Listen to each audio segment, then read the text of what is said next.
College के sports tournament के दौरान वान्या अपनी क्लास की तरफ से रेस में हिस्सा ले रही थी। इस बार पिछले साल से कहीं ज्यादा भीड़ थी। निखिल, यार, हमारे कॉलेज ने इस इवेंट के लिए तो पूरा जोर लगा दिया। एक नया रिपोर्टर भी बुलाया है फेस्ट को कवर करने के लिए। वान्या, अरे अब तो मुझे घबराहट भी हो रही है और एक्साइटमेंट भी। निखिल, और क्या लगता है तुझे? पिछले साल की विनर तो बहुत कॉन्फिडेंट लग रही है। लगता है तू उसे हरा पाएगी? वान्या, वो तो बहुत तेज है और स्ट्रॉन्ग भी, जैसे कोई पावर हाउस हो। निखिल, लेकिन तू हार तो नहीं जाएगी ना? वान्या, नहीं यार, मैं तो जीतूंगी। रेस शुरू हुई, लेकिन वान्या हार गई। वो चौथे नंबर पर आई। रेस खत्म होते ही वो जल्दी से वहां से चली गई। निखिल ने उसे देखा और उसका पीछा करना चाहा, लेकिन भीड़ ने उसे रोक लिया। विनर के चारों तरफ भीड़ जमा हो गई, जिसकी वजह से निखिल की नजर उस पर नहीं पड़ी। फिर उसने क्लास के आसपास उसे ढूंढना शुरू किया। निखिल, दिमाग में कहां चली गई ये? कुछ मिनट बाद उसे पास के हॉलवे से सिसकने की आवाज सुनाई दी। आवाज का पीछा करते हुए निखिल ने देखा कि वान्या दीवार के पास बैठी है, सिर नीचे किए हुए और चेहरा हाथों से ढके हुए। निखिल चुपके से उसके पास जाकर बैठ गया। वान्या रोते हुए, मैं अब बहुत बेवकूफ लग रही हूं ना? मैंने कहा था कि जीतूंगी और टॉप 3 में भी नहीं आ पाई। निखिल हंस पड़ा। निखिल, तू ऐसा क्यों सोच रही है? स्पोर्ट्स में कॉन्फिडेंस तो जरूरी होता है। वान्या, लेकिन रिजल्ट उससे भी ज्यादा मायने रखता है। ये सब इसलिए क्योंकि तू। वान्या कुछ कहना चाहती थी, लेकिन रुक गई। वान्या, वैसे भी मुझे नहीं लगता कि मैं अगले साल हिस्सा लूंगी। निखिल, अगला साल तो अभी बहुत दूर है, इतना मत सोच। अभी पर फोकस कर और कुछ अच्छा खाकर मूड ठीक कर ले। वान्या, नहीं, गुस्से में। निखिल मुस्कुराया और वान्या के सामने झुक गया। निखिल, तुझे पता है, पास में एक नया पानी पूरी का स्टॉल खुला है। वान्या ने सिर थोड़ा उठाया और निखिल को तेज नजरों से देखा। वान्या, सच में? सीरियस होकर निखिल ने हाँ में सिर हिलाया। वान्या, ठीक है, मैं चेक तो कर सकती हूँ कि वो अच्छा है या नहीं। दोनों खड़े हुए। निखिल ने वान्या का चेहरा देखा। वो उसके करीब आया और उसके गालों पर बह रहे आंसुओं को पोंछने लगा। वान्या, अरे ये क्या कर रहा है? निखिल, क्या? तुझे ऐसे तो नहीं ले जा सकता। लोग सोचेंगे मैंने तुझे रुलाया है। हंसते हुए वान्या ने मुड़कर खुद अपना चेहरा पोंछ लिया। वान्या दिमाग में, अरे इसने तो मुझे चौंका दिया। शांत हो जा वान्या। कुछ सेकंड बाद वान्या ने निखिल की तरफ देखा। निखिल, अब ठीक है, चल चलते हैं। दोनों पानी पूरी के स्टॉल पर गए। वान्या को पानी पूरी बहुत पसंद है, खासकर तीखी वाली। उसने 15 पानी पूरी खा ली, जो निखिल के लिए कोई नई बात नहीं थी। वान्या, ये ठीक थी, लेकिन मेरे घर के पास वाला स्टॉल इससे बेहतर बनाता है। निखिल, बिल्कुल। मुस्कुराते हुए पेट भरने के बाद निखिल ने आर्केड जाने का आइडिया दिया। वान्या को ये पसंद आया तो दोनों पास के गेम जोन में गए और फाइटिंग शूटिंग गेम्स खेले। वान्या को बहुत मजा आ रहा था और निखिल ये देखकर मुस्कुरा रहा था कि वो कितनी खुश लग रही है। कुछ टाइम साथ बिताने के बाद दोनों ने अलविदा कहा और घर चले गए।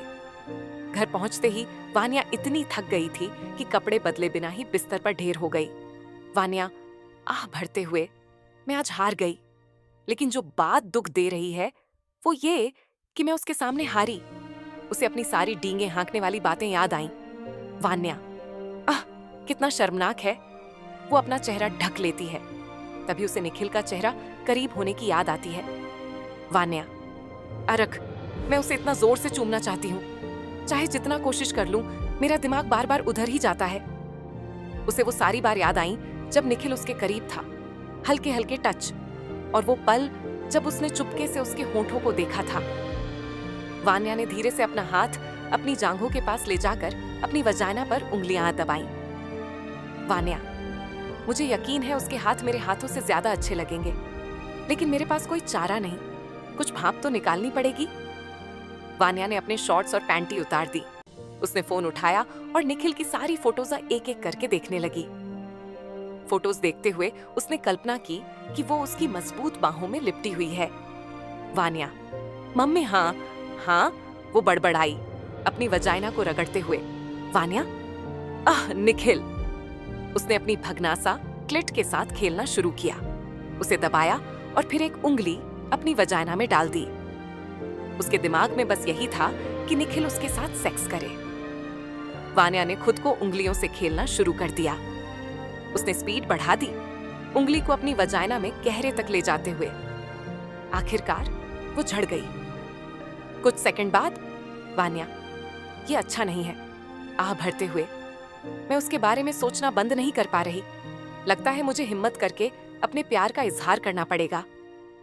वान्या और निखिल एक दूसरे को 7 साल से जानते हैं, स्कूल से लेकर अब कॉलेज तक। वान्या ज्यादा रिएक्टिव और एक्सप्रेसिव है, जबकि निखिल शांत और कूल रहता है। वान्या को खाना बहुत पसंद है, लेकिन अच्छे जीन की वजह से उसका फिगर स्लिम है। वो एक्स्ट्रा करिकुलर एक्टिविटीज में बहुत अच्छी है। उसके बाल छोटे हैं और हाल ही में उसने लेयर्ड बॉब कट करवाया है। कभी कभी उसके बाल चेहरे के सामने आ जाते हैं। निखिल को उसका ये हेयर स्टाइल पसंद है, इसीलिए उसने इसे रख लिया। उसे हल्के कपड़े पसंद हैं, भारी और टाइट कपड़ों में उसे घुटन होती है। स्कूल टाइम से ही वान्या को निखिल पर क्रश था। उसने अपनी फीलिंग्स दबाने की कोशिश की, क्योंकि उसे डर था कि कहीं उनकी दोस्ती खराब न हो जाए। लेकिन जितना उसने दबाया, उसकी फीलिंग्स उतनी ही स्ट्रांग होती गईं। अगले दिन वान्या ने अपने दोस्तों के ग्रुप से कहा कि कॉलेज के बाद उसे और निखिल को अकेला छोड़ दें। उसके दोस्त उसे चिढ़ाना चाहते थे, लेकिन उसने सबको चुप करा दिया। कॉलेज के बाद दोस्त वार, यार मुझे जाना है, मम्मी ने किराने का सामान लाने की लिस्ट भेजी है, बाय। दोस्त 2, मुझे भी आज डेंटिस्ट के पास अपॉइंटमेंट है, तो मैं भी निकलता हूँ। दोस्त 3, सच में मुझे भी। निखिल, तू भी? क्यों? दोस्त 3, आह, मेरी बिल्ली कुछ हफ्ते पहले आवारा बिल्लियों के साथ घूम रही थी और अब वो प्रेग्नेंट है। वान्या ने अपना माथा पकड़ लिया। निखिल, क्या? दोस्त 3, हाँ यार, मुश्किल टाइम है। अब मुझे उस बेकार बाप को ढूंढना है। तुझे पता है कितना मुश्किल? वान्या, बस चले जाओ, हमें नहीं जानना। सब चले गए सिवाय वान्या और निखिल के। दोनों पार्क में टहलने लगे। उनके बीच ज्यादा बात नहीं हुई। वान्या का दिमाग इस बात में उलझा था कि अपनी फीलिंग्स निखिल को कैसे बताए। वान्या अपने ख्यालों में खोई थी। उसने ध्यान नहीं दिया कि निखिल कुछ कदम पीछे रुक गया था। वान्या, निखिल, मैं चाहती हूँ। जब उसने पलटकर देखा तो निखिल एक बेंच पर बैठे एक बुजुर्ग कपल को देख रहा था। वो कपल हंस रहा था और एक दूसरे की कंपनी एंजॉय कर रहा था। निखिल के चेहरे पर हल्की सी स्माइल थी। निखिल, इन्हें देखकर लगता है कि ये किसी ऐसे के साथ हैं जिसे ये सच में पसंद करते हैं। वान्या ने मुस्कुराकर हाँ में सिर हिलाया। निखिल, वैसे मेरे लिए भी यही बात है। वान्या को लगा उसने गलत सुना।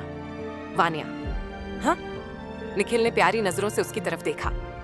वान्या अभी उसके शब्दों को समझने की कोशिश कर रही थी। वान्या, निखिल, क्या क्या तुझे मैं पसंद हूँ? वो मुस्कुराया। निखिल, पकड़ा गया ना मैं? वो धीरे से बोला और वान्या की आंखें चौड़ी हो गईं। निखिल, मैं कब से इसे छुपा रहा था, सही मौके का इंतजार कर रहा था। वो गहरी सांस लेता है। निखिल, वान्या, क्या तू मेरी गर्लफ्रेंड बनेगी? हालांकि निखिल ज्यादातर टाइम कूल लगता है, लेकिन वो थोड़ा नर्वस था। वान्या ने आगे बढ़कर अपना चेहरा उसके सीने में दबाया और उसे गले लगा लिया। उसकी आवाज दबी हुई थी। फिर उसने अपना सिर हटाया। वान्या, गहरी सांस लेते हुए, हाँ। निखिल ने राहत की सांस ली और उसे गले लगाया, अपना सिर उसके सिर पर टिका दिया। उस शाम बाकी टाइम दोनों बहुत खुश थे। जब उनके दोस्तों को पता चला कि वो डेटिंग शुरू कर चुके हैं, तो उन्होंने उन्हें चिढ़ाना शुरू कर दिया। लेकिन वो उनके लिए खुश भी थे।